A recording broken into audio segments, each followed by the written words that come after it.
नमस्कार, मैं हूं अमित पालित।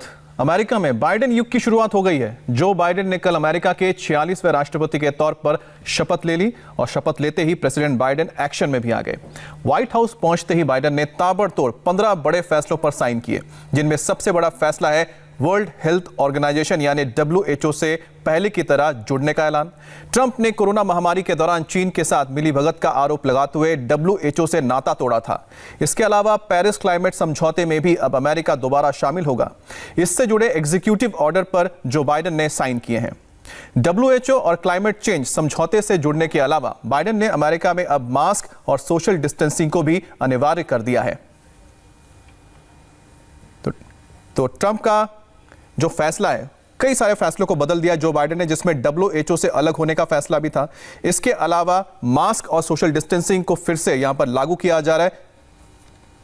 ट्रंप का फैसला पलटा और WHO से फिर जुड़ेगा अमेरिका। पेरिस क्लाइमेट समझौते में भी अमेरिका को फिर से शामिल किया गया है। नस्लीय भेदभाव को लेकर आदेश भी निरस्त किया गया है। अमेरिका में मास्क और सोशल डिस्टेंसिंग को एक बार फिर से जरूरी यानी अनिवार्य कर दिया गया है। मुस्लिम देशों के नागरिकों की जो ट्रैवल है उस पर जो बैन लगाया गया था उसे भी हटा दिया गया है।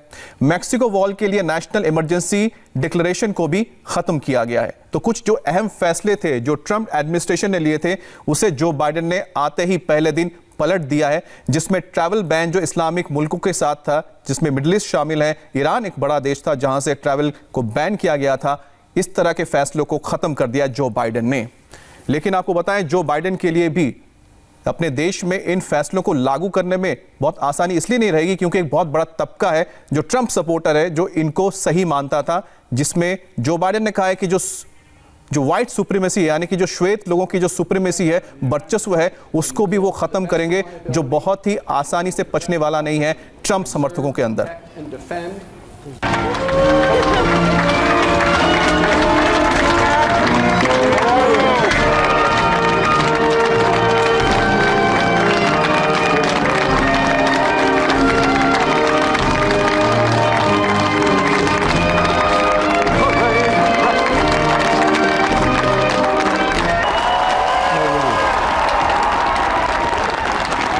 This is America's day.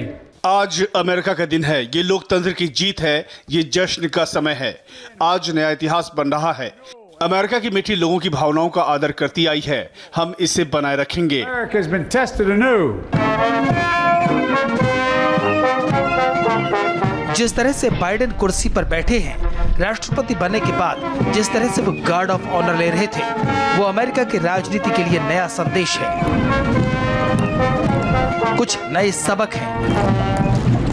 Trump के सारे दावे सिर्फ और सिर्फ पोस्टरों तक ही सिमट कर रह गए और जनता ने बाइडेन के हाथों में सत्ता की चाबी सौंप दी। Democracy has prevailed. This is America's day. This is democracy's day. कौन नहीं आया था इस शानदार समारोह में? अमेरिका के कई पूर्व राष्ट्रपति मौजूद थे। बिल क्लिंटन पहुंचे, जॉर्ज बुश थे, बराक ओबामा भी आए। सब ने मिलकर कोरोना काल में हुए समारोह को बेहतरीन और शानदार बना दिया।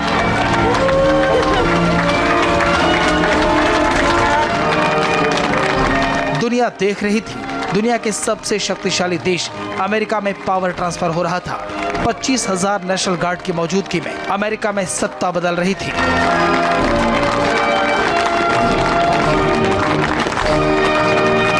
डेमोक्रेटिक नेता जो बाइडेन ने देश के 46वें राष्ट्रपति के रूप में शपथ ली। कमला देवी हैरिस ने देश की पहली महिला उपराष्ट्रपति के तौर पर शपथ ली। भारत में चेन्नई से ताल्लुक रखने वाली हैरिस अमेरिका की 49वीं उपराष्ट्रपति हैं। हैरिस इस पद पर पहुंचने वाली पहली अश्वेत और पहली एशियाई अमेरिकी भी हैं। इस बार शपथ ग्रहण समारोह में सिर्फ 1200 लोग मौजूद थे। On we the people.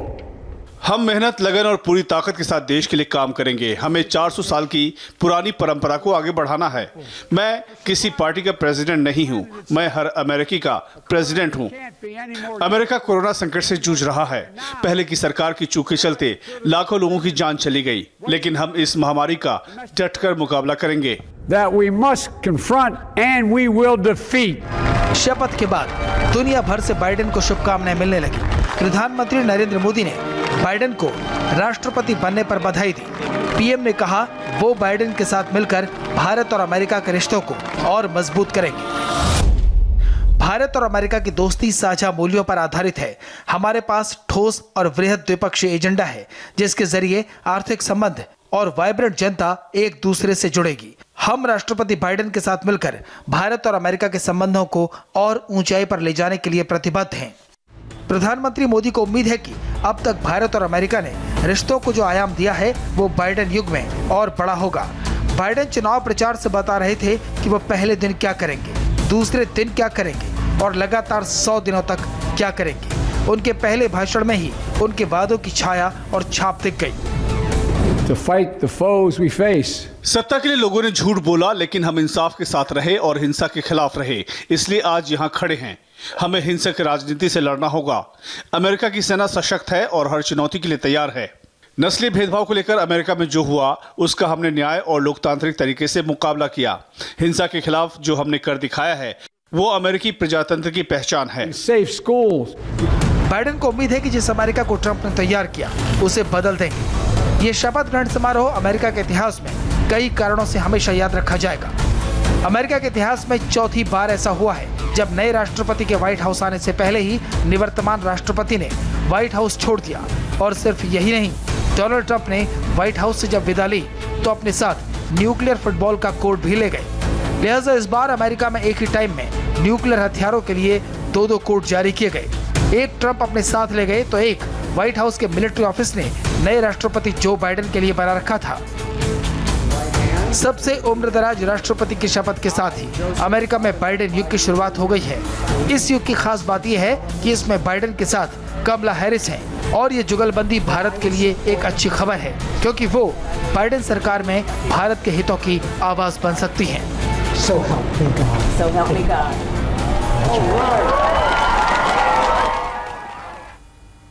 Joe Biden ने शपथ ले ली है और शपथ के बाद वो एक्शन में भी दिख रहे हैं। चुनाव से पहले किए अपने वादे भी पूरे कर रहे हैं। अब सवाल है कि बाइडेन का अमेरिकी प्रेसिडेंट की कुर्सी पर बैठना भारत के लिए कितना फायदेमंद होगा। क्या बाइडेन युग में भारत अमेरिकी संबंध नई ऊंचाइयों को छुएगा? बाइडेन युग में अमेरिका और हिंदुस्तान के रिश्ते कैसे होंगे, इसका जवाब प्रधानमंत्री मोदी के इस ट्वीट से मिलता है। 8 नवंबर को नरेंद्र मोदी ने जो बाइडेन को बधाई देते हुए ये तस्वीर पोस्ट की। ये फोटो साल 2014 की है जब नरेंद्र मोदी बतौर प्रधानमंत्री पहली बार अमेरिकी दौरे पर गए थे। उस वक्त Joe Biden US vice president थे और उन्होंने पीएम मोदी का स्वागत किया था। What I had heard for so many years was true. That I actually had relatives. मैंने जो इतने सालों से सुना था वो सच निकला।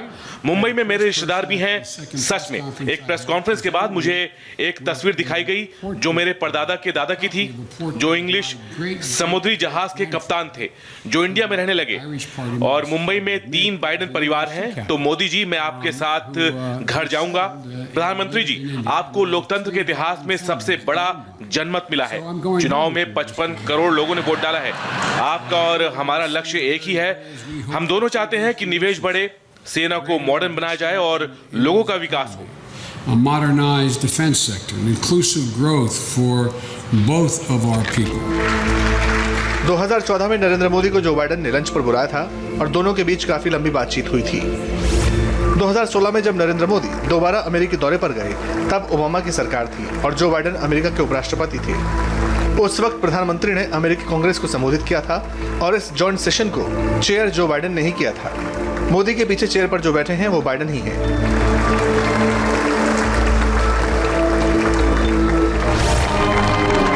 जो बाइडेन हमेशा से ही भारत समर्थक रहे हैं। हिंदुस्तान के साथ उनके रिश्तों की पूरी हिस्ट्री डिटेल में समझिए। साल 2001 में बाइडेन ने भारत पर प्रतिबंध हटाने के लिए बुश सरकार से अपील की थी। 2008 में हुए भारत अमेरिकी न्यूक्लियर डील में उनका अहम रोल है। आतंकवाद के खिलाफ जंग में अमेरिका और इंडिया को एक साथ लाने का काम किया। 2013 में बाइडेन ने अपनी पत्नी के साथ भारत दौरा किया और मुंबई में कारोबारियों के साथ कॉन्फ्रेंस की।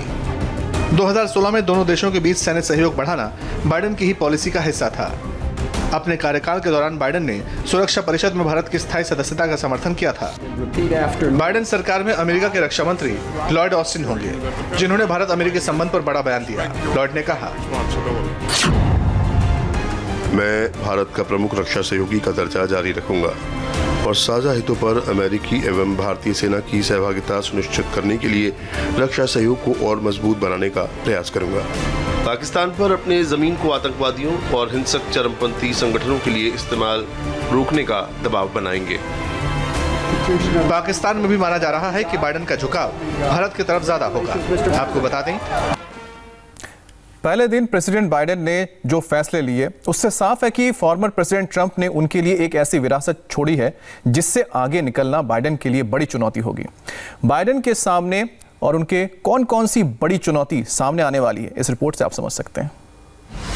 I, Joseph Robinette Biden Jr., do solemnly swear.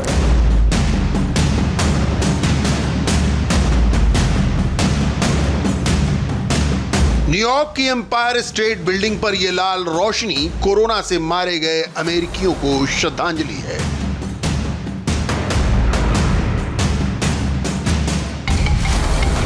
America में कोरोना की चपेट में करीब 2.5 करोड़ लोग आ चुके हैं। 4 लाख से ज्यादा की मौत हो चुकी है। हर दिन औसतन 1.5 लाख केसेस सामने आ रहे हैं और पिछले 7 दिन में औसतन 3,237 लोगों की रोजाना मौत हो रही है। अमेरिका में कोरोना को कंट्रोल करना जो बाइडेन के लिए सबसे बड़ा चैलेंज है। To heal, we must remember. हम मुश्किल से कैसे पार पाए ये हमें याद रखना चाहिए। कई बार याद रखना मुश्किल होता है। एक देश के नाते ये करना बहुत जरूरी है, लेकिन हम इसी तरह इसका हल खोजते हैं।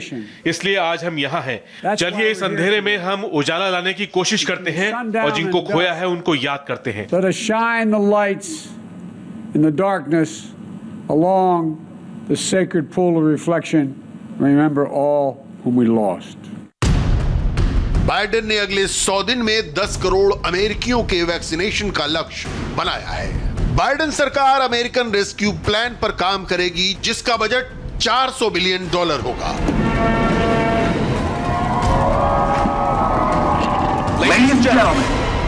डोनाल्ड ट्रंप की हार की मुख्य वजह कोरोना ही है। अब इसी पर बाइडेन को जीत दर्ज करानी होगी। ट्रंप ने सीधे तौर पर कोरोना के लिए चीन को जिम्मेदार बताया था। बाइडेन भी चीन को काफी हद तक आरोपी मानते हैं, लेकिन उनका जवाब देने का अंदाज अलग होगा। President's approach to China has been back. चीन के प्रति ट्रंप का रवैया काफी पिछड़ापन वाला था। मैंने शुरुआत में ही इसके बारे में बोला था। मैं सबसे ज्यादा जिनपिंग से मिल चुका हूं। चीन को एक बात मैं साफ कर दूं कि यहां पर इंटरनेशनल नियम है। अगर वो उसको मानेंगे तो हम भी उनकी सुनेंगे, अगर नहीं तो हम भी नहीं। पहले बात ये थी। और दूसरी बात, यहां पर कोरोना वायरस के लिए चीन को सजा देने की नहीं, बल्कि यहां पर यह बताना है कि हर किसी को इंटरनेशनल नियम का पालन करना होगा। कमला हैरिस के अमेरिका में उपराष्ट्रपति बनने पर भारत में भी जश्न मनाया जा रहा है। कमला हैरिस की मां तमिलनाडु के जिस गांव की रहने वाली थी, उस गांव के लोगों ने कमला हैरिस के शपथ समारोह को लाइव देखा और जमकर जश्न भी मनाया। कमला हैरिस कैपिटल बिल्डिंग में जिस वक्त वाइस प्रेसिडेंट की शपथ ले रही थी, ठीक उसी वक्त वॉशिंगटन डीसी से हजारों किलोमीटर दूर तमिलनाडु का एक गांव जश्न मना रहा था। भारतीय मूल की कमला हैरिस ने यूएस की पहली अश्वेत महिला उपराष्ट्रपति बनकर इतिहास रच दिया है। अमेरिका में इसे सेलिब्रेट किया गया, लेकिन उतनी ही खुशी तमिलनाडु के थुलसेंद्रपुरम गांव के लोगों में भी है। ये गांव कमला हैरिस की मां का गांव है, जहां लोगों ने जमकर आतिशबाजी की।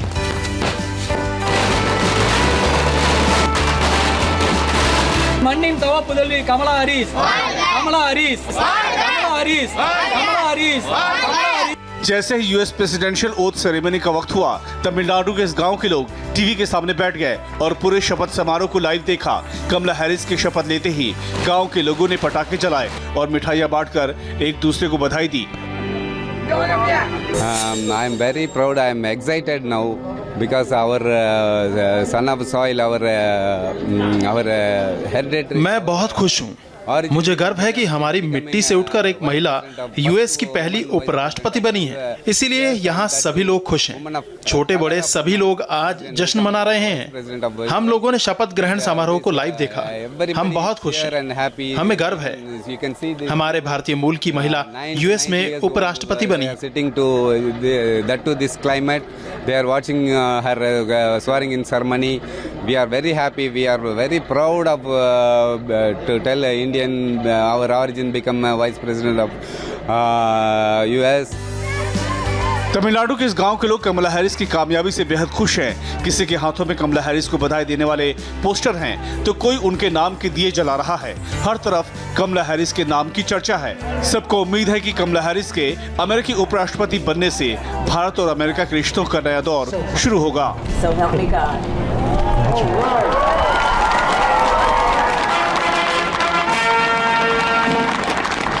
कमला हैरिस का अमेरिका का उपराष्ट्रपति बनना भारत के लिए बहुत पॉजिटिव बात है। कमला हैरिस भारत और दक्षिण एशिया को लेकर एक बड़ा रोल अदा कर सकती हैं। देखा जाए तो वो अमेरिका में भारतीय लिंग को लेकर एक तरह से सॉफ्ट पावर की भूमिका निभा सकती हैं।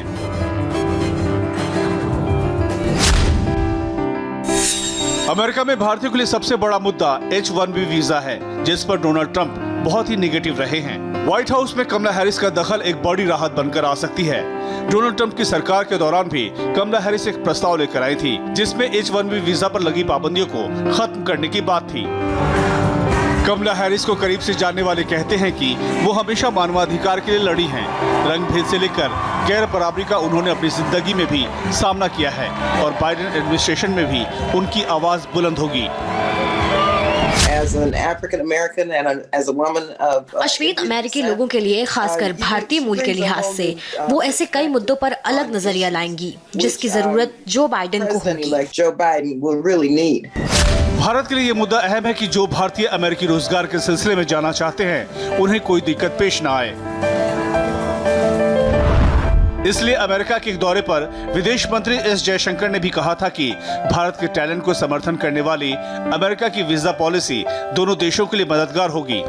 बाइडेन कमला हैरिस के जुगलबंदी से भारत के साथ अमेरिका के रिश्ते कैसे और मजबूत हो सकते हैं, इसके संकेत इनकी शपथ से पहले ही मिल गए थे, जब बाइडेन ने अपनी कैबिनेट में भारतीय मूल के 20 अमेरिकियों को जगह दी। राष्ट्रपति जो बाइडेन की कैबिनेट में टॉप पोजीशन की बात करें तो कमला हैरिस को उपराष्ट्रपति बनाया गया है। इसके अलावा भारतीय मूल की नीरा टंडन को व्हाइट हाउस में office of management and budget के डायरेक्टर के लिए चुना गया है। वहीं डॉक्टर विवेक मूर्ति को यूएस सर्जन जनरल के लिए चुना गया है। कहा जा रहा है कि मूर्ति कोरोना से निपटने में एक्सपर्ट के रूप में बड़ी भूमिका निभाएंगे। वनीता गुप्ता को अमेरिका के associate attorney general department of justice के लिए चुना गया है।